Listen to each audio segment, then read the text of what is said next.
Tutorial sa DMW online. Kapag wala ka pang register, mag-register ka. Kapag meron na, i-click mo lang to and watch mo to.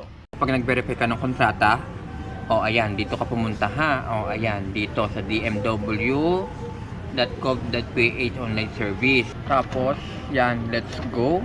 Kapag wala ka pang register, mag-register ka. Pag meron na, dito ka, punta lang yung email mo. Ilagay mo yung email mo, ilagay ang password, then click login. So makikita nyo po, ito po yung aking Balik Manggagawa. Ayan po, lahat ilalagay po natin yung passport natin dyan. Tapos pupunta po tayo dito sa Balik Manggagawa, i-click po natin ito. So ayan po yung lalabas. So i-next lang po natin.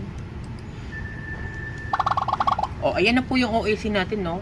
Pwede nyo na pong i-print yung OAC kung same employer po kayo. Ayan po, mag-register po kayo dyan. Ayan po. Ito na po yung OAC natin. Okay, mga ka-verify contract. Kapag nag-verify contract ka na, kapag same employer ka, huwag ka nang magbe-verify ha. Malinaw? Thank you!